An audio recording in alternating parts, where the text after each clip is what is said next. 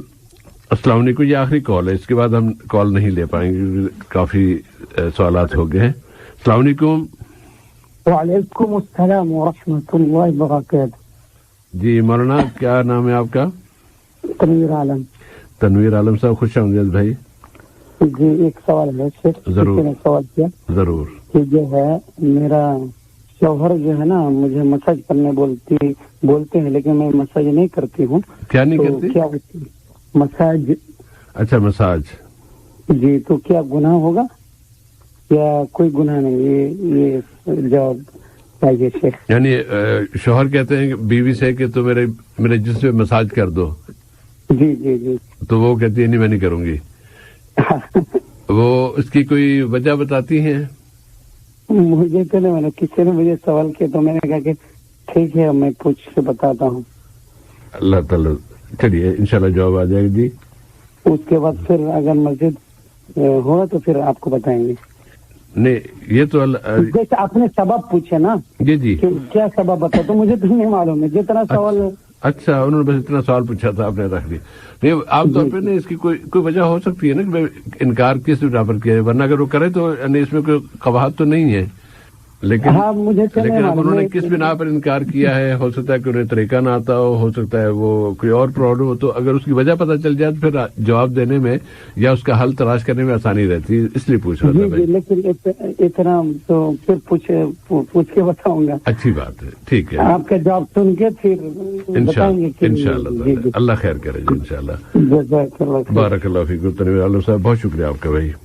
اور سامعین اب ہم یہ سلسلہ کال کا سلسلہ روکتے ہوئے آتے ہیں آج کی دعا کی طرف, اور دعا کے بعد پھر جوابات کی طرف آئیں گے. اور جواب کے دوران یا جواب کے اختتام پر اگر کوئی کال کریں تو شاید ہم لے سکیں, کیونکہ ویسے اب تو اتنی گنجائش تو زیادہ نہیں بچی, کیونکہ پچھلے ہلکے کے بھی 1-2 سوال باقی ہیں. جہاں تک کہ آج کی دعا ہے اس کے بارے میں سنن ترمذی میں یہ روایت موجود ہے کہ نبی کریم صلی اللہ علیہ وسلم جب صحابہ کے درمیان تشریف فرما ہوتے تھے تو بہت کم ایسی کوئی مجلس ہوتی تھی کہ جس میں آپ صلی اللہ علیہ وسلم یہ دعا نہ مانگتے ہوں. یعنی ہر مجلس میں ہر چند دن بعد کہیں جب بھی کبھی بیٹھنے کا موقع ملا صحابہ کے درمیان تو آپ صلی اللہ علیہ وسلم صحابہ کے لیے یہ دعا مانگتے تھے, یعنی خود مانگتے تھے, اور اس میں جو دعا کی نوعیت ہے وہ اس میں سارے صحابہ کے لیے ہے. تو اس کا مطلب یہ ہے کہ وہ صحابہ سے بھی انہیں اس طرف قائل کر رہے ہیں کہ آپ لوگ بھی یہ دعا مانگیں, اور خود نبی صلی اللہ علیہ وسلم خود اپنی زبانی جب یہ ان کے لیے دعا مانگ رہے ہیں تو پھر اس کی اہمیت کا بخوبی اندازہ کیا جا سکتا ہے. دعا قدر لمبی ہے, اس لیے ہم اسے اجزاء میں یا حصوں میں تقسیم کریں گے اور پھر پیش کرتے جائیں گے. اللہ کرے کہ یہ طریقہ آسان رہے اور آپ سامعین بھی ہم آپ کے ساتھ بھی ہم یہ دعا یاد کرنے میں کامیاب ہو جائیں. دعا کی ابتدا ہے اللہم اقسم لنا من خشیتک ما تحول به بیننا و بین معاصیک. یہ پہلا حصہ ہو گیا. 2 حصے لے لیتے ہیں, اگر 2 حصے یاد کر پائے تو اچھی بات ہے, ورنہ پھر ایک ہی سے ابتدا کر لیتے ہیں. اللہم اقسم لنا من خشیتک ما تحول به بیننا و بین معاصیک. ومن طاعتک ما تبلغنا به جنتک. آج اسی پر اکتفا کرتے ہیں. اس کا مفہوم یہ ہے کہ اے اللہ تعالیٰ تو ہمیں اپنی خشیت، تجھ سے ڈر، خوف، اس کا کچھ حصہ عطا فرما دے. ہم تجھ سے ڈریں تاکہ وہ جو ڈر ہے وہ ہمارے اور تیری معصیت، تیرے حکم کی خلاف ورزی کے درمیان آ جائے. جیسے ہم کوئی ایسا کام کرنے لگے جو کہ معصیت ہے، گناہ ہے، تو اس وقت تیرا ڈر ہمیں اس کام کرنے سے روک دے، وہ رکاوٹ بن جائے. وَمِن طَاعَتِكَ مَا تُبَلِّغُنَا بِهِ جَنَّتَكَ، اور ہمیں اپنی اطاعت کی ایسی توفیق عطا فرما دے، کچھ ایسی توفیق دے دے کہ اس اطاعت کے نتیجے میں ہم جنت تک پہنچ جائیں. ایسا نہیں کہ بس کر لیا نہیں کیا نہیں کری، نہیں، ہمارے دل میں یہ بات رہے کہ ہمیں اللہ کی اطاعت کرنی ہے. اے اللہ تو ہمیں اپنی اطاعت کرنے کی توفیق عطا فرما دے کہ ہم وہ اطاعت ہمیں جنت تک لے جائے، تیری جنت تک لے جائے، جو کہ نیک لوگوں کے لیے ہے، جو کہ اللہ کے برگزیدہ بندوں کے لیے ہے، یا ان لوگوں کے لیے ہے جنہیں اللہ پسند فرماتا ہے. کیونکہ دوسرا دریا یا دوسرا مقام تو پھر آگ ہے. آگ سے ہم بچنا چاہتے ہیں اور جنت میں جانا چاہتے ہیں، اور آگ میں جانے والا راستہ پہلا ہے کیا؟ گناہ کریں. تو اے اللہ تو ہمیں اتنا خوف اور اتنی خشیت عطا فرما دے کہ ہم وہ اس گناہ کرنے سے یا گناہ کے ارتکاب سے بچ جائیں. مولانا آج کی اس دعا کے حوالے سے یا اس حصے کے حوالے سے آپ کچھ رہنمائی فرمائیے گا، کچھ اظہار خیال فرمائیے گا. السلام علیکم ورحمۃ اللہ وبرکاتہ. علیکم السلام ورحمۃ اللہ وبرکاتہ. الحمد للہ رب العالمین والصلاة والسلام علی عبدہ ورسولہ نبینا محمد وعلی آلہ واصحابہ اجمعین، اما بعد. بسم اللہ الرحمن الرحیم. جس سے بہت بڑی بات ہے کہ اللہ رب العالمین نے انسانوں کا اشرف المخلوقات بنایا، اور اس طرح کی مخلوق اللہ تعالیٰ نے انسان کو بنائی کہ یہ انسان جو ہے جس کے سامنے فرشتوں نے سجدہ کیا، پھر ایسا انسان جو ہے اللہ کو ناراض کرے، اللہ کو چھوڑ کر کسی اور کی بات مان کر، جیسے خاص طور پر شیطان کی بات مان کر اس کے راستے پہ نقش قدم پہ چلے، یہ بات اللہ تعالیٰ کو پسند نہیں ہے. لیکن شیطان بھٹکاتا رہتا ہے، اور شیطان سے مقابلہ کرنے کے لیے انسان اللہ تعالیٰ کی مدد طلب کرتا ہے. تو اسی مدد طلب کرنے کا ایک طریقہ صاحب اس میں بتایا گیا کہ اللہ تعالیٰ جو ہے ایسی خشیت، ایسا تقوی، ایسا خوف ہمارے دلوں میں ڈال دے کہ خوف و خشیت جو ہے، یہ تقوی جو ہے، اس طرح انسانوں کو برائی سے، گناہ سے بچا کے رکھے. تو یہ جو ہے گویا کہ اللہ کا ڈر پردہ بن جاتا ہے گناہ کے اور انسان کے درمیان، اور اسی تقوی کے ذریعے انسان اپنے آپ کو گناہ سے بچا سکتا ہے. اور پھر آپ نے واضح کر دیا کہ یہی گناہ ایسا ہے جو اللہ تعالیٰ کی ناراضگی کا سبب بنتا ہے. اسی ناراضگی کے انجام کی نتیجے کے طور پر گزشتہ کئی لوگوں کو، کئی قوموں کو اللہ تعالیٰ نے تباہ کیا، برباد کیا، نعوذ باللہ. تو اس طرح کی سزا سے اپنے آپ کو دنیا میں بچانے کے لیے، آخرت میں جہنم سے بچانے کے لیے جو ہے جو سہارا ہوتا ہے تقوی، جو کہ انسان کو گناہ سے بچاتا ہے. اور دوسرے نمبر پر اس بات کی مدد اللہ تعالیٰ سے طلب کرتے ہیں کہ اللہ تعالیٰ اس طرح کی فرما برداری عطا کرے کہ اس توفیق کے نتیجے میں جو ہے ہم ایسا عمل کریں، ایسے عمل کی پابندی کرے جو اللہ تعالیٰ نے جنت جو تیار کر رکھی ہے اس کے انشاءاللہ حقدار بن جائے. تو اس دعا میں بہت بڑی قیمتی باتیں صاحب بتائی گئی ہیں. اللہ تعالیٰ توفیق دے یاد کرنے کی اور بار بار اللہ کے حضور مانگنے کی. اللہم اقسم لنا من خشیتک ما تحول به بیننا وبین معاصیک ومن طاعتک ما تبلغنا به جنتک. اور اب آتے ہیں ایس ایم ایس پر آنے والے سوال کی طرف. 67 نمبر سے سوال ہے. فرماتے ہیں کہ قرآن پاک کے ترجمے میں پڑھا ہے کہ بنی اسرائیل کو بندر اور سور بنا دیا گیا تھا. کیا اس کا مطلب یہ ہے کہ ان کی شکلیں فزیکل چینج کر دی گئی تھیں یا فزیکلی چینج کر دی گئی تھیں، یا انہیں اس طرح بنا دیا گیا تھا کہ ان کا بیہیویئر ان جانوروں کی طرح تھا؟ اس سے بھائی بہت اہم سوال ہے، اور جو واقعہ جس کی طرف موصوف، جس کے بارے میں دریافت کرنا چاہتے ہیں، یہ واقعہ جو ہے تقریباً عیسیٰ علیہ السلام سے 1000 سال پہلے داؤد علیہ السلام کے دور میں پیش آیا. اور داؤد علیہ السلام کے دور میں بنی اسرائیل کے مختلف قبیلے الگ الگ مقامات پہ بستے تھے. ان میں سے یہودیوں کا ایک قبیلہ جو بستا تھا بحر احمر کے ساحل پر ایلا نامی مقام پر وہ بستا تھا. اور عمومی طور پر بنی اسرائیل کے پاس جو ہے یوم السبت ہفتے کا دن مقدس جو ہے وہ مانتے ہیں. اللہ تعالیٰ نے ہر ایک امت کے سامنے جمعے کے دن کو پیش کیا. یہودیوں نے ٹھکرا کر یوم السبت کو پسند کیا، عیسائیوں نے جمعے کو ٹھکرا کر یوم الاحد کو پسند کیا، اور مسلمانوں نے اللہ کی پسند کو اپنے لیے پسند قرار دیا کہ اللہ کو جمعے کا دن پسند ہے، ہم بھی جمعے کے دن کو پسند کریں گے. جب یہودیوں نے یوم السبت کو پسند کیا تو اللہ تعالیٰ نے یوم السبت جو اس دن ہوتا ہے ہفتے کا دن، اس دن جو ہے ان کو دنیاوی کاموں سے منع کر دیا اور صرف عبادت میں مصروف رہنے کے لیے ان کو مامور کیا. لیکن ان کے لیے جو بہت ساری ممنوع چیزیں تھیں ان میں سے ایک بات یہ بھی تھی کہ وہ جو ہے ہفتے کے دن شکار نہ کریں، یعنی مچھلیوں کا شکار نہ کریں. لیکن انہوں نے یہ سازش کی کہ جب دیکھتے ہیں کہ ہفتے کے دن مچھلیاں زیادہ آتی ہیں اور دیگر ایام میں مچھلیاں کم آتی ہیں تو پھر مچھلیوں کو شکار کرنا، ان کو کھانا، پکانا اور بیچنا، فروخت کرنا، مال و دولت حاصل کرنا، یہ حرص ان کے دلوں میں آ گئی اور اللہ تعالیٰ کی نافرمانی کرنے کے لیے حیلہ کیا، سازش کی کہ چونکہ ہفتے کے دن جو شروع ہوتا، ہفتے کا دن جمعہ کی شام سے سورج غروب ہونے سے لے کر ہفتے کی شام سورج غروب ہونے تک یہ ہفتے کا دن رہتا ہے، تو 24 گھنٹوں کے اندر چونکہ مچھلیاں زیادہ آتی تھی تو وہ کیا کرتے تھے کہ جال بچھا دیتے اور گڑھے وغیرہ کھود دیتے. تو جو مچھلیاں جو ہے ہفتے کے دن آتی وہ مچھلیاں جو ہے یعنی یہ لوگ آلریڈی جمعے کے دن یہ گڑھے کھودتے اور جال بچھا دیتے. ہفتے کے دن مچھلیاں آتی پھنس جاتی، ہفتے کے دن ان کو نہیں پکڑتے، اتوار کے دن جا کر ان کا شکار کرتے اور اس کے بعد کھاتے، کھلاتے، بیچتے، پیسہ کماتے. جو سازش تھی جس سے اللہ تعالیٰ ناراض ہو گیا. اور جہاں تک موصوف کا کہنا یہ ہے کہ صرف ان کے اخلاق کی بات تھی یا ظاہری شکل و صورت بھی تبدیل ہو گئی، تو علماء کی تحقیق یہ ہے کہ یقیناً ان کی ظاہری شکل و صورت سب جو ہے مسخ ان کو کر دیا گیا.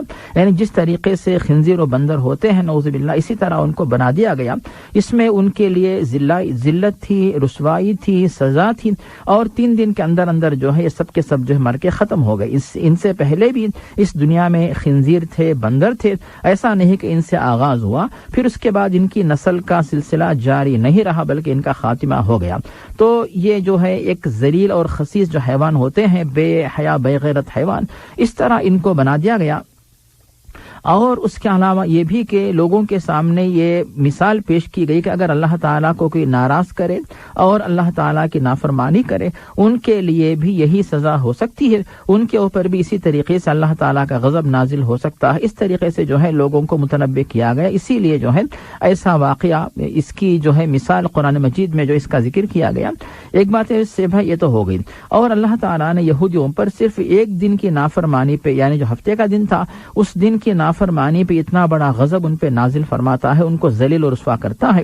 ایک بات ہمارے سمجھ میں آ رہی ہے. دوسری بات ہو سکتا ہے کہ آج کے دور میں اس طرح کا مسخ یعنی ان کی شکل و صورت کو بگاڑنا یہ بات تو نہیں ہے، لیکن یہودیوں نے جو کام کیا تھا، جو نافرمانی کی تھی، ویسی غلطی آج بھی پائی جاتی ہے. یعنی جو خسیس مزاج جو ان کے پاس یعنی ایسے جانوروں میں ہوتا ہے، ویسی حرکتیں، ویسے مزاج آج بھی جو ہے لوگوں میں پائے جاتے ہیں اور ایسے مزاج کو عام کرنے کے لیے سازش کی جا رہی ہے.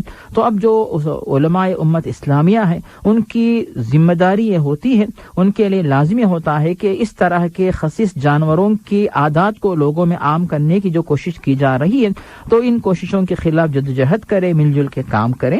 ایک بات ہو گئی. اور دوسری بات یہاں پہ ہے بھائی کہ جو اخلاق یعنی جو بندر و خنزیر کے اندر ہوتے ہیں تو یہ یعنی جیسے ہم نے کہا کہ یہ اخلاق ان جانوروں کے اندر تو ہوتے ہی ہیں، لیکن آج کے دور میں وہ جانور ان کے اندر تو ہے، لیکن بعض ایسے بھی انسان ہیں، انسان ہونے کے باوجود ایسے اخلاق اپنے اندر اپنائے ہوئے ہیں. ایک بات یہ سمجھ میں آتی ہے. تیسری بات یہاں پہ یہ ہے کہ جب اللہ تعالیٰ نے ایک دن مچھلیوں کا شکار، حالانکہ مچھلی جائز ہے، حلال ہے، دوسرے دونوں میں کھا سکتے ہیں، لیکن جب مچھلی جیسی حلال جانور کو جو ہے، حلال مخلوق کو جو ہے شکار کرنے والے اس طرح غضب کا شکار ہو سکتے ہیں، تو اللہ تعالیٰ نے انسان کا خون جسے ہمیشہ ہمیشہ کے لیے حرام قرار دیا، تو جب مچھلی کا شکار کرنے والے، ایک دن شکار کرنے والے اس طرح غضب کا یعنی حقدار مستحق بنتے ہیں، تو پھر انسان کے بارے میں، انسان کے خون کے بارے میں اگر کوئی بندہ اس طرح کی جو ہے یعنی اس طرح کی حرکت کرتا ہے، ظلم و زیادتی کرتا ہے،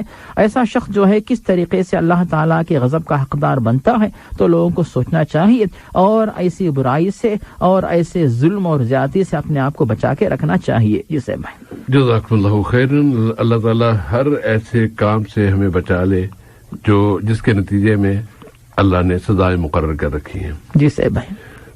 اب آتے ہیں ٹیلی فون کے سوالات کی طرف. اور گزشتہ ہفتے میں ایک ساتھی جیکسا میں محترم راشد صاحب کے 2 سوال سے وہ بچ گئے تھے. ان کا پہلا سوال یہ تھا کہ ان کے ایک ساتھی ہیں جو عصر کی نماز ایک روم میں بھی پڑھتے ہیں اور وہ زور زور سے نماز پڑھ رہے ہوتے ہیں، کیا ان کا یہ عمل صحیح ہے؟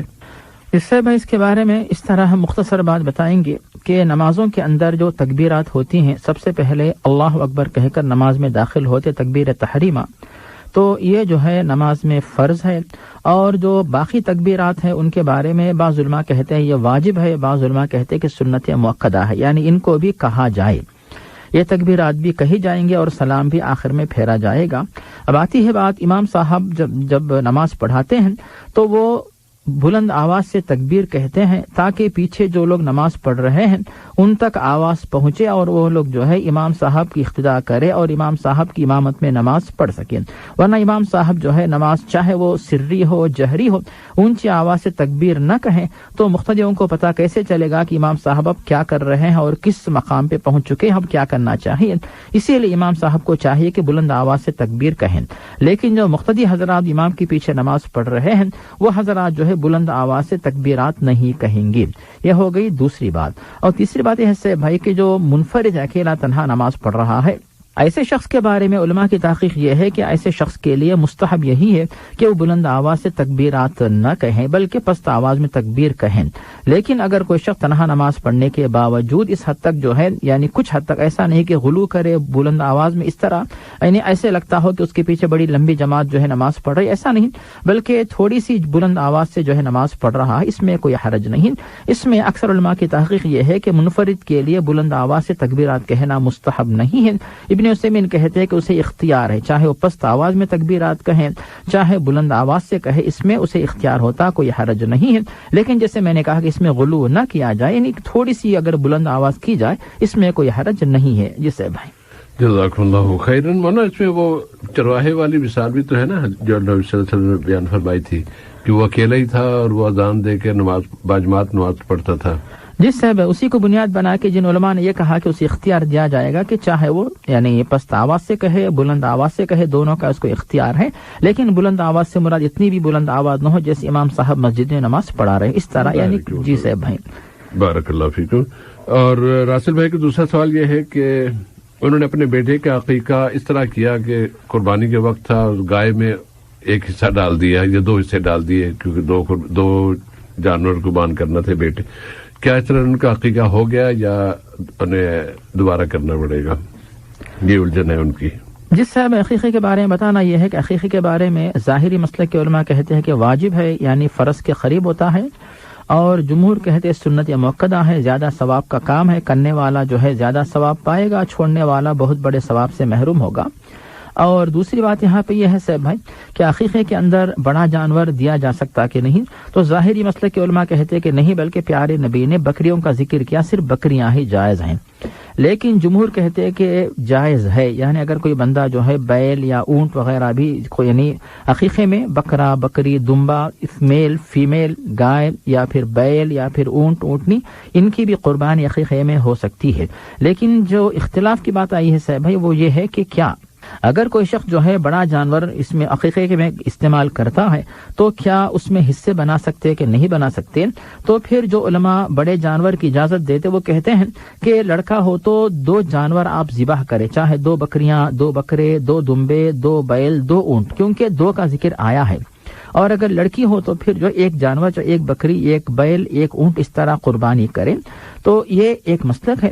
اور جمہور کی تحقیق یہ ہے کہ جب حج کے موقع پر اور اسی طرح قربانی کے موقع پر پیارے نبی نے اجازت دی ہے، جیسا کہ صحیح مسلم میں حضرت جابر سے مروی ہے. پیارے نبی واضح فرماتے ہیں نحرنا مع رسول اللہ صلی اللہ علیہ وسلم یوم الحدیبیۃ البقرۃ عن 7 والبدنۃ عن 7، کہ پیارے نبی کے ساتھ جب ہم لوگ تھے تو پھر بڑے جانور میں 7 افراد جو ہے وہ شرکت کیا کرتے تھے. اس کو بنیاد بنا کر جمہور علماء کی تحقیق یہ ہے کہ ہاں عقیقے کو جو ہے قربانی کے ساتھ جوڑا جا سکتا ہے. بڑے جانور میں جو ہے 7 حصے جس طرح قربانی میں ہوتے عقیقے میں بھی جو ہے اس طرح ہو سکتا ہے. تو یہ جمہور کی تحقیق ہے. لیکن حنبلی مسلک کے علماء اس بات کو نہیں مانتے، بلکہ کہتے ہیں کہ نہیں، بلکہ 2 مستقل جانور لڑکے کی طرف سے، 1 مستقل جانور لڑکی کی طرف سے. تو یہ جو ہے حنبلی علماء کی تحقیق ہے. تو یہاں پر جو سعودیہ کے مفتی علماء جو ہے حنبلی مسلک کو ترجیح دیتے ہیں، اور اسلام ویب کے جو قطر کے جو مفتی علماء جو ہے وہ جمہور کے علماء، جو علماء جمہور ان کے قول کی جو ہے وہ تائید کرتے ہیں. تو دونوں قول آپ کے سامنے موجود ہے. لیکن چونکہ صاحب موصوف نے کر دیا ہے، انشاءاللہ امید ہے کہ ہو جائے گا. لیکن آئندہ اگر کوئی کرنا چاہے تو پھر جو زیادہ بہتر معلوم ہوتا وہ یہی ہے کہ آپ جو ہے 2 بکریاں یا 2 بکرے اس طرح جو ہے اس طریقے پہ عمل کرے، تاکہ آپ کو اطمینان ہو. اور پیارے نبی نے جو بات بتا دی ترمذی، ابو داؤد وغیرہ میں ام کرز اور حضرت عائشہ سے جو احادیث مروی ہیں، ان سے جو بات ہمیں ملتی ہے کہ لڑکے کی طرف سے 2 بکریاں، لڑکی کی طرف سے 1 بکری، صراحت کے ساتھ چونکہ الفاظ موجود ہیں، اسی بات پر عمل کر کے جو ہے آپ ثواب حاصل کر. لیکن چونکہ آپ نے کر دیا ہے، امید ہے کہ انشاءاللہ یعنی اس قول کے بھی بہت سارے علماء ہیں جو اس قول کو مانتے، اسی لیے امید ہے کہ انشاءاللہ اس پر عمل جائز ہوگا، حرج نہیں ہے. لیکن بہتر اس بات یعنی ترجیح اس بات کو دیں کہ لڑکے کی طرف سے 2 بکریاں، لڑکی کی طرف سے 1 بکری، اس طرح قربانی کر کے عقیقہ کر کے آپ جو ثواب حاصل کریں. جی صاحب بھائی جزاک اللہ خیرا. آج کے سوالات میں حسین صاحب کا سوال سفر کی نمازوں سے متعلق، کہ سفر میں اگر وقت مل رہا ہے تو کیا پوری نماز پڑھ لیں یا قصر کریں، اور اگر نماز جمع کرنے کا موقع ہے تو پھر جمع کس طرح کی جائے؟ کیا سنتیں بھی پڑھیں گے یا بس فرض پڑھیں گے؟ اس صاحب یہاں پر ہم اس طرح بتائیں گے کہ جہاں تک سفر کی حالت میں قصر کرنا یا جمع کرنا یہ واجب نہیں ہے، بلکہ یہ اجازت ہے جس سے آپ استفادہ بھرپور کر سکتے ہیں. فلیس علیکم جناح ان تقصروا من الصلاۃ، سورۃ النساء کے اندر اللہ تعالیٰ نے واضح کیا کہ تمہارے لیے کوئی حرج نہیں کہ تم لوگ جو ہے نمازوں میں قصر کرو. اگر کوئی مکمل پڑھتا ہے جائز ہے، اور اگر قصر کرتا ہے تو پھر یہ افضل ہے، کیونکہ پیارے نبی نے سفر کے دوران قصر کیا. اس اللہ تعالیٰ کی طرف سے دی ہوئی ایک سہولت ہے، اس سے آپ بھرپور استفادہ کریں، اس کے مطابق عمل کریں.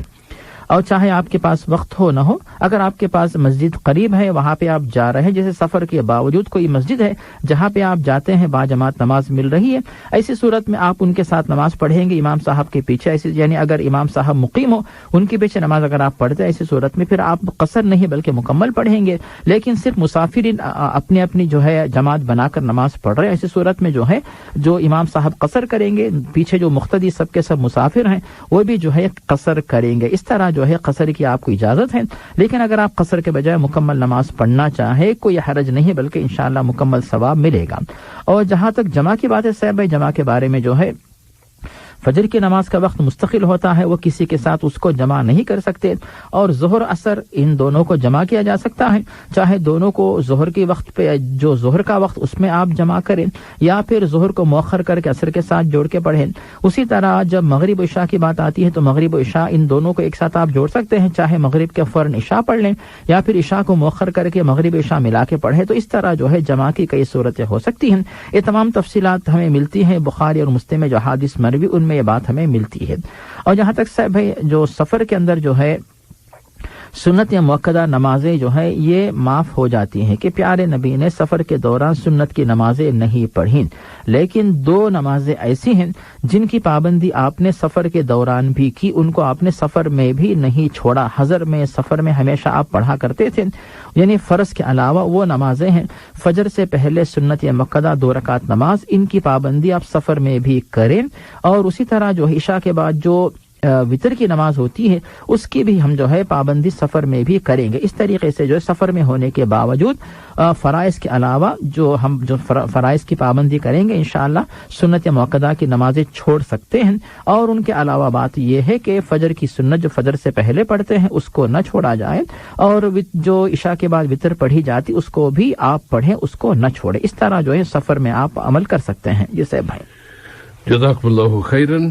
حسین بھائی کا دوسرا سوال رفع دین سے متعلق, اور پوچھ رہے ہیں کہ کیا حضور صلی اللہ علیہ وسلم رفع دین کیا کرتے تھے, صحابہ بھی, اگر کوئی نہیں کرتا تو کیا اس کی نماز پہ کوئی اثر پڑے گا اس کا؟ اس کے بارے میں علماء جو تحقیق پیش کی ہے, بخاری اور مسلم میں عبداللہ بن عمر رضی اللہ عنہما سے حدیث جو مروی ہے جس میں وہ پیش کرتے ہیں کہ پیارے نبی صلی اللہ علیہ وسلم رفع الدین کیا کرتے تھے جب تکبیر تحریمہ نماز کا آغاز کرتے, اور جب رکوع میں جاتے, جب رکوع سے اٹھ کر کھڑے ہوتے, اور اگر وہ نماز جو ہے 3 یا 4 رکعت والی ہوتی تو تیسری رکعت کے لیے جب کھڑے ہوتے تب آپ جو ہے رفع الدین کیا کرتے. تو یہ بات ثابت ہے, یعنی پیارے نبی دنیا سے جانے کے بعد بھی صحابہ کرام اس پر عمل کیا کرتے تھے, جیسا کہ حدیث سے یہ بات معلوم ہوتی ہے. اب دوسری بات یہاں پہ یہ ہے کہ جو علماء رفع الدین کا ذکر کرتے ہیں ان کی بھی تحقیق یہی ہے کہ رفع الدین کرنے پر آپ کو مستحب عمل کا ثواب ملے گا. اگر کوئی شخص جو ہے رفع الدین نہیں کرتا ہے تو مستحب عمل چھوڑنے کی وجہ سے اتنا ثواب اس کو نہیں ملے گا, مگر اس کی نماز اپنی جگہ صحیح ہوگی. تو ایک تحقیق تو یہ ہے, اور دوسری تحقیق یہ ہے کہ رفع الدین کے بارے میں کہ تکبیر تحریمہ کے وقت رفع الدین کیا جائے, اور دوسرے جو مقامات ہیں ان کے اندر رفع الدین جو ہے وہ مسنون نہیں ہے. ایک دوسری تحقیق ہے, لیکن زیادہ راجح قول یا بھی قوی دلائل ان لوگوں کے ساتھ ہے جو یہ کہتے ہیں کہ رفع الدین نماز میں 4 مقامات پہ کرنا مسنون ہے. اس پر عمل کر کے ثواب حاصل کریں. جس سے بھائی جزاک اللہ خیرن. ندیم خان صاحب کا سوال کہ کوئی خاتون جو کہ حاملہ بھی ہو گئی ہے اور اس نے کسی شخص پر جھوٹا الزام لگا دیا ہے کہ یہ وجہ ہے اس حمل کی, اور وہ آدمی باعزت ہے, عزت والا ہے, اس کی اپنی بے عزتی ہو رہی ہے اس کی, اور پریشانی کے عالم میں وہ سوچ رہا ہے کہ خودکشی کر لوں, کیا اس طرح کا عمل کسی طرح اس کی کوئی گنجائش نکل سکتی ہے؟ ایسا بھائی جو دین اسلام نے ایک طرف تو نیک اعمال کا حکم دیا ہے, اور دوسری طرف جو گناہ ہے ان کے بارے میں بتایا کہ یہ ممنوع کام ہے جن سے بچنا ضروری ہے. تو جن کاموں کو گناہ کبیرہ اور حرام قرار دیا ان میں سے جو ہے خودکشی انتحار بھی ہے. تو خودکشی بالکل گناہ کبیرہ اور جائز نہیں ہے کسی بھی صورت میں, اور موصوف جو صورتحال پیش کر رہے ہیں صاحب بھائی اس میں تو کوئی گنجائش نکلتی ہی نہیں. یعنی خودکشی کے لیے ہم کبھی سنتے ہیں کہ مثلا کوئی شخص اتنا بے چین ہو گیا, اتنا پریشان ہو گیا بیماری سے کہ درد کو برداشت نہیں کر پا رہا تھا, مثلا وہ بھی گناہ کبیرہ ہے, اور اس کا معاملہ اللہ کے حوالے ہوگا, اللہ تعالیٰ اس کے ساتھ کیا برتاؤ کرے گا. لیکن اپنے آپ کو الزام سے بچانے کے لیے اور گھر والوں کو بے عزتی سے بچانے کے لیے ایسی حرکت کرنا یہ جو ہے گناہ کبیرہ ہی ہے, یہ معاف نہیں ہو سکتا. یعنی کس اللہ تعالیٰ کی اختیار کی بات ہوگی کہ اللہ تعالیٰ اس گناہ کو معاف کرے گا نہیں کرے گا, سزا کتنی دے گا, چونکہ شرک تو نہیں ہے, لیکن سزا کے بعد یعنی جہنم کے اندر سزا پانا بھی تو کوئی آسان بات نہیں ہے. لیکن یہ سوچنا کہ یہ اس بات کی اجازت مل جائے گی, یہ کام جائز ہو جائے گا, قطعاً معاملہ جائز نہیں ہے. اور صاحب بھائی نے ایک بات کی طرف توجہ دلائی کہ قذف المحصنات المؤمنات الغافلات, کہ جہاں پر پیارے نبی نے بتایا کہ 7 قسم کے کبیرہ گناہ ایسے جن سے اپنے آپ کو بچا کے رکھو, ان کے اندر ایک گناہ کا ذکر یہ بھی ہے کہ کسی بھی شخص کو, یعنی حدیث میں تو خاتون کا ذکر ہے لیکن مرد یا عورت کسی کے اوپر جھوٹا الزام لگانا, بے گناہ کے اوپر جھوٹا الزام لگانا, یہ بہت بڑا بدترین گناہ اور گناہ کبیرہ ہے, جو اس طرح الزام لگانے والے کو تباہ و برباد یعنی کر دینے والا ایک گناہ ہوتا ہے. ایسے گناہ ہوتے ہیں. اور اس کے بعد جو ہے بھائی کہ اس کے بارے میں ہمارے سامنے جریج کی مثال جو بخاری اور مسلم میں ہے, ابو ہریرہ سے مروی ہے کہ اور دوسرے صحابہ سے مروی ہے کہ جریج نامی صحابی جو ہے, یعنی جریج نامی ایک جو نیک شخص جو تھے, تو ان کے اوپر بھی اسی طرح کا الزام لگایا گیا, لیکن انہوں نے جو ہے اللہ کے دربار میں دعا کی, اور اس کے بعد اللہ تعالیٰ نے ان کی براءت کا جو ہے براءت کو پیش کر دیا. تو مطلب یہ ہوا کہ اللہ کے دربار میں دعا کرے, توبہ کرے, استغفار کرے. کیا کوئی آزمائش ہے یا کسی اور گناہ کی وجہ سے یہ سزا مل رہی ہے, کیا ہے نہیں پتا, لیکن اللہ تعالیٰ کے دربار میں کثرت سے دعا کرے. اور جیسے صاحب نے اہم بات یہ بھی بتائی کہ اگر اس طرح موصوف دنیا سے چلے جائیں گے تو پھر یہ الزام بالکل گناہ کے طور پہ شمار ہوگا کہ پہلے تو لوگ الزام سمجھتے تھے لیکن واقعی گنہگار تھا، اسی لیے جو ہے اس نے خودکشی کی تو اور زیادہ معاملہ سنگین ہوگا اور گھر والوں کو لوگ اور بھی طعنہ دیں گے، دیکھے تو گنہگار بھی تھا اور تمہارے گھر میں ایک شخص جو ہے خودکشی کر کے گھر کو اور بدنام کر گیا تو یہ گھر والوں کے لیے مزید بدنامی کا سبب بن سکتا ہے، اسی لیے خودکشی کرنا ایک گناہ کبیرہ، حرام ہے، جائز نہیں ہے۔ اس سے اپنے آپ کو بچا کے رکھے، توبہ کرتے رہیں، استغفار کرتے رہیں، دعا کرتے رہیں یہاں تک کہ بات جو ہے یعنی برات ان کی ثابت ہو جائے، اور اگر برات ثابت ہو دنیا میں نہ ہو لیکن موصوف اپنی جگہ پر سچائی پہ یعنی وہ ثابت ہیں تو اس پہ ثابت قدم رہیں، اور جس نے جھوٹا الزام لگایا ہے تو پھر وہ خاتون یا مرد اپنے آپ کو بچا نہیں سکتے الا کہ پھر لوگوں کے سامنے اعلان کر دے کہ اس نے جو کچھ الزام لگایا ہے وہ جھوٹا الزام ہے۔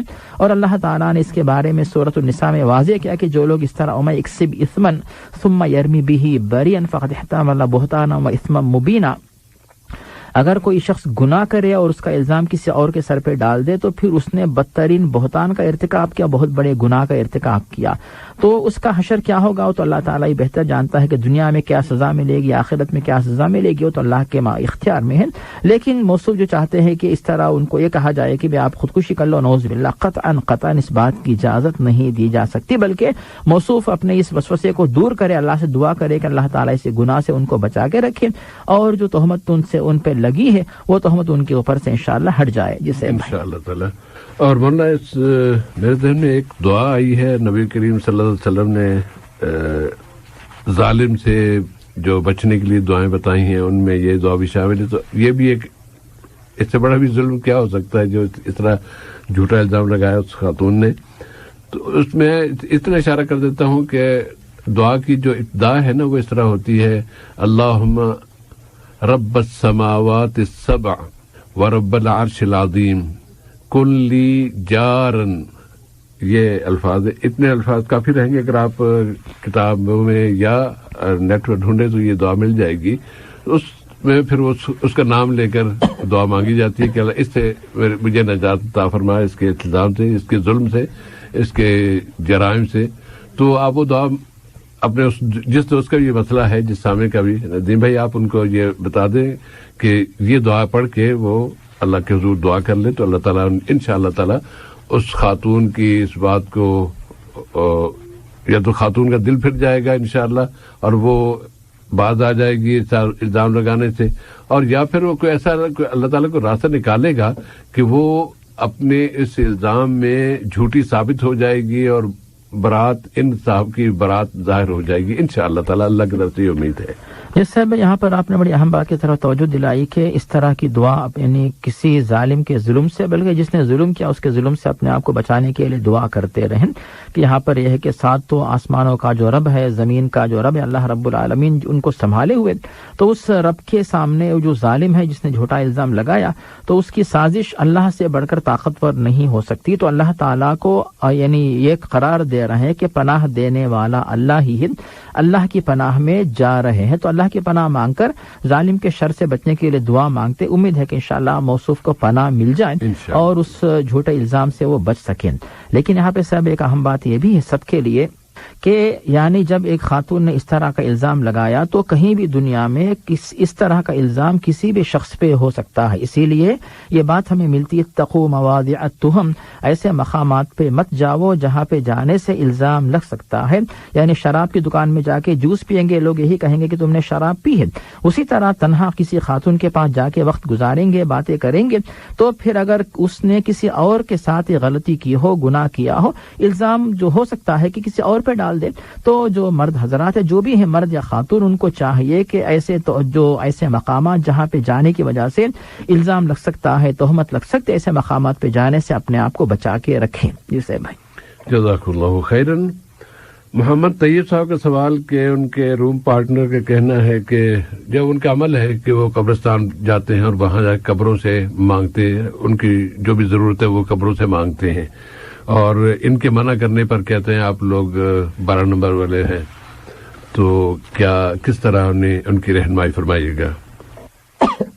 جیسے بھائی جو بھی صاحب انہوں نے جو بھی نمبر مقرر کیا ہو اس کے بارے میں زیادہ تفصیل کی ضرورت نہیں ہے، لیکن اصل بات جو ہے وہ یہی ہے کہ اللہ تعالیٰ نے قرآن مجید میں جو حکم دیا ہے کہ وَاعْبُدُوا اللَّهَ وَلَا تُشْرِكُوا بِهِ شَيْئًا، سورۃ النساء کے اندر بتایا گیا کہ صرف اللہ تعالیٰ کی عبادت کرتے رہو اور اس کے ساتھ کسی کو شریک مت کرو، چاہے وہ کوئی بھی شخصیت ہو، فرشتے ہو یا پھر انبیاء ہو، صحابہ ہو، کوئی بھی ہو، ان کی ہم عبادت نہیں کر سکتے، ان سے مانگ نہیں سکتے۔ وَلَا تَدْعُ مَعَ اللَّهِ إِلَٰهًا آخَرَ، اللہ کے سوا کسی اور کو تم آواز مت دو۔ جب اللہ تعالیٰ نے قرآن میں صاف طور پہ کہہ دیا، اور وَإِذَا سَأَلَكَ عِبَادِي عَنِّي فَإِنِّي قَرِيب، سورۃ البقرہ میں بتایا کہ جب بندے پکارے تو اللہ تعالیٰ بہت ہی قریب ہے۔ جب اللہ تعالیٰ اس طرح کی بات پیش کر رہا ہے کہ بہت ہی قریب ہے، اور پھر اس طرح جو ہے وسیلہ بنا کر کسی کو بلانا یا پکارنا، یہی تو شرک کا سبب تھا، جس کے بارے میں اللہ تعالیٰ نے بار بار متنبہ کیا سورۃ الزمر کے اندر آیت نمبر 3 میں کہ والذین اتخذوا من دونه اولیاء ما نعبدهم الا لیقربونا الی اللہ زلفی، کہ جو لوگ اللہ کو چھوڑ کر کسی اور کی پرستش کرتے ہیں وہ یہی کہتے ہیں کہ ہمارے خدا نہیں بلکہ ہمارے لیے وسیلہ ہیں، اور یہ ہمارے لیے اللہ کے قریب ہمیں کریں گے یا ہماری آواز اللہ تعالیٰ تک پہنچائیں گے۔ اللہ تعالیٰ نے اسی کو شرک قرار دیا، جو کہ کسی بھی شخص کے لیے جائز نہیں، گناہ کبیرہ ہے۔ یہاں پر صاحب موصوف جو کہتے ہیں کہ جو صاحب قبرستان میں جاتے ہیں تو مکمل طور پر یعنی انہی جو اصحاب قبور سے ہی دعائیں مانگ رہے ہیں، نعوذ باللہ، تو بالکل یعنی کھلا شرک ہے کہ ان کو آواز دے رہے ہیں۔ اور مزید یہ بھی کہ اللہ تعالیٰ کی مثال جو ہے یہ قاضی کے ساتھ، جج کے ساتھ اس طرح دینا، تو جج اور قاضی جو ہے وہ تو عالم الغیب نہیں ہوتا، وہ یہ یعنی اللہ رب العالمین تو عالم الغیب ہے۔ اور دوسری بات یہ بھی یہاں پہ کہ وہ انسان ہے، معذور ہے، جب تک اس کے سامنے کوئی بات نہ پیش کی جائے تو پھر جو ہے وہ بات کو نہیں سمجھ سکتا، لیکن اللہ رب العالمین جب دلوں کی بات کو جانتا، ہر بات کو سنتا، ہر کام کو دیکھ رہا ہے، تو ایک یعنی اتنی بڑی قدرت رکھنے والے رب العالمین کے سامنے ایسی جو ایک انسان کی مثال پیش کرنا اس طرح کی، یہ بالکل جو ہے نادانی اور جہالت اور اللہ تعالیٰ کے دربار میں بے ادبی اور گستاخی۔ جب اللہ نے حکم دیا کہ اللہ سے ہی مانگو، اللہ تعالیٰ سے ہی مانگے، اور یہ بات بھی واضح رہے صاحب بھائی کہ جب پیارے نبی نے دنیا سے جانے سے پہلے بات بتا دی کہ یہود و نصارہ جو ہیں اپنے بزرگوں کی قبروں کو سجدہ گاہ بنا لیتے تھے، تم لوگ اس طرح مت کرو، تو مطلب یہی ہوا کہ وہ بھی جو ہے قبروں کے پاس جا کر سجدہ کرتے، مانگتے، ان کو آواز دیتے تھے تم لوگ اس طرح مت کرو۔ اس طرح کرنے سے ان کے اوپر اللہ تعالیٰ کا غضب نازل ہوا، تو یہ اللہ تعالیٰ کے غضب کا یہ سبب بنتا ہے، اور شرک اکبر ہوتا ہے کہ اللہ کو چھوڑ کر کسی اور کو بلایا جائے اور اللہ تعالیٰ سے ہی دعا مانگے۔ اور جب کوئی کہتا ہے کہ ہم قبر کے پاس جا کر کسی کو بلائیں گے، تو پھر اس میں اور کسی بت کے سامنے جو آواز کرنے والا، بت سے مانگنے والا، دونوں میں کیا فرق ہے؟ کوئی فرق نہیں ہے، صرف نام کا فرق ہوتا ہے کہ اس کا نام جو ہے دوسری زبان میں ہوتا ہے، اس کا نام عربی فارسی زبان میں ہوتا ہے۔ تو مطلب یہ ہوا کہ صرف نام کا فرق ہے، ورنہ کام ایک ہی ہے۔ وہ بھی کسی اور کو اللہ کو چھوڑ کر کسی اور کو بلا رہا ہے، اور یہ بھی اللہ کو چھوڑ کر کسی اور کو بلا رہا ہے، جو کہ دین اسلام کی تعلیمات کے بالکل خلاف ہے۔ اگر مقصد ہوتا کہ پیارے نبی اسی لیے آئے تھے، تو پھر نبوت محمدی کا مقصد کیا رہ گیا کہ پہلے بھی لوگ بتوں کی پوجا کرتے تھے، اب لوگ جو ہے قبروں سے مانگ رہے ہیں، تو پھر قرآن اور اسلام، نبوت محمدی، پھر ان کا کوئی مقصد سمجھ میں نہیں آتا، اور پھر شرک کو حرام کرنے کا کیا فائدہ ہے؟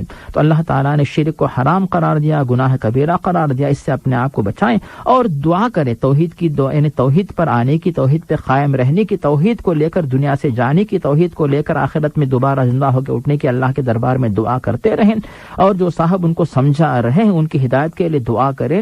جو صاحب انکار کر رہے ہیں ان سے ہم یہ کہیں گے کہ قبر کے پاس جا کر دعا کرنے کے بجائے اللہ کے دربار میں دعا کر کے یہ بھی کہیں کہ یا اللہ صحیح جو ہدایت وہ مجھے دے دے، اور توحید کی جو ہے ہدایت مجھے دے دے، اور شرک سے مجھے بچا لے۔ پھر امید رکھے کہ انشاءاللہ وہ صاحب توحید پہ آئیں گے، شرک سے انشاءاللہ بچ جائیں گے۔ جسے بھائی جزاک اللہ خیرن۔